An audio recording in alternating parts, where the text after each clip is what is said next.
आजमगढ़ पूरे प्रदेश में आरक्षण के मुद्दे को गंभीरता से लेते हुए कहा कि जब देश आज़ाद हुआ तब संविधान सभा के प्रॉपर्टी कमेटी के अध्यक्ष डॉक्टर भीमराव अंबेडकर से पूरे देश के माहौल को देखा। उक्त बातें डॉक्टर लालती देवी पूर्व प्रदेश अध्यक्ष महिला कांग्रेस ने अपने आवास पर बातचीत में कही। उन्होंने पूरे प्रदेश में आरक्षण के मुद्दे को गंभीरता से लेते हुए कहा कि दलित पिछड़ा अल्पसंख्यक वर्ग इनकी सामाजिक रूप से दशा दयनीय थी, क्योंकि पुरानी वैदिक परंपराएं उन्हें अछूत घोषित कर दिया एवं मौलिक अधिकारों से वंचित कर दिया गया। जब इस तरह का जात पात भेदभाव रहा तो देश में उनका राज चला। आज़ादी की लड़ाई में देश को स्वतंत्र कराने के लिए सभी वर्गों का हाथ था। देश आज़ाद हुआ, ऐसे में हमारे पूर्व राजनीतिज्ञों ने यह एक विचारधारा पैदा किया कि हमारे देश में जितने लोग हैं उनको सब संविधान मिलना चाहिए ताकि सबको अवसर मिले, तभी देश का विकास संभव था।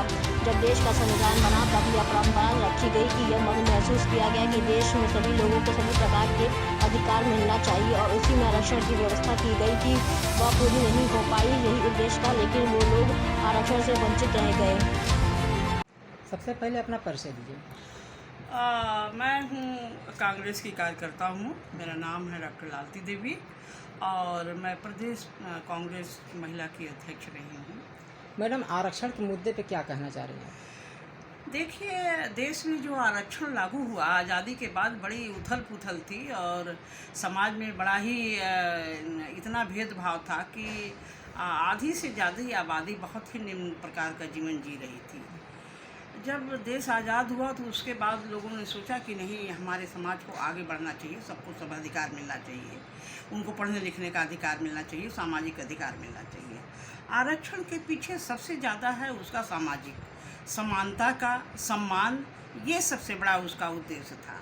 लेकिन आरक्षण लागू हुआ, लेकिन आरक्षण का जो उद्देश्य था वो आज तक भी पूरा नहीं हो पाया है। तो इस तरह से उस आरक्षण को देखा जाए तो सामाजिक दृष्टिकोण से या देश को विकास के रास्ते पर ले जाने के लिए ये सबके हक में है और हमारे संविधान में भी ये अधिकार सबको दिया गया है। लेकिन आज भी जो आरक्षित श्रेणी का वर्ग है उसको उनके अधिकार पूरी तरह से मिल नहीं पाए। आज भी वो बहुत पिछड़ा हुआ है। जितना हम सोचते हैं कि जितनी उनको लाभ मिलना चाहिए वो चीज़ मिला नहीं है। आज की स्थिति है कि अभी समाज हमारा पिछड़ा समाज जो दलित है, आदिवासी है, अल्पसंख्यक है, बैकवर्ड है, वो बहुत पीछे है। उसको चाहिए, उसको हक चाहिए।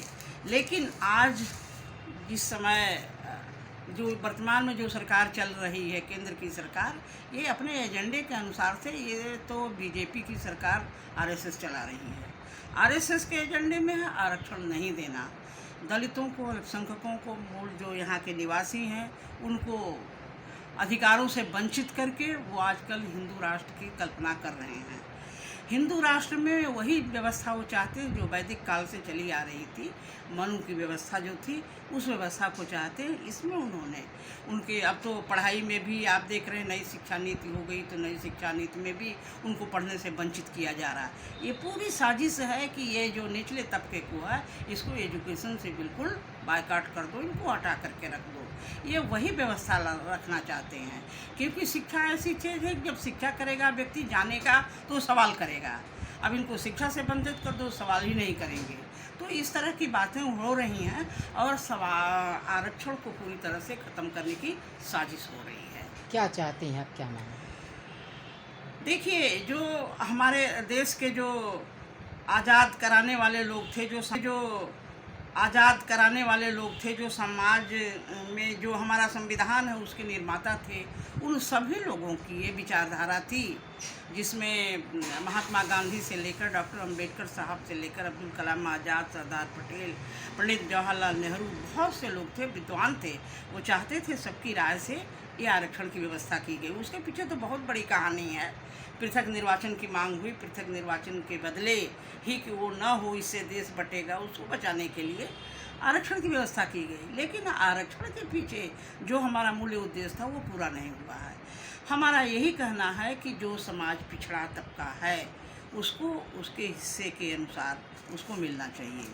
आजकल देख रहे हैं कि जातीय जनगणना हुए बहुत दिन हो गया और जो आरक्षित वर्ग है जिनको आरक्षण मिलना चाहिए उनकी पूरे देश में बहुत जनसंख्या ज़्यादा है।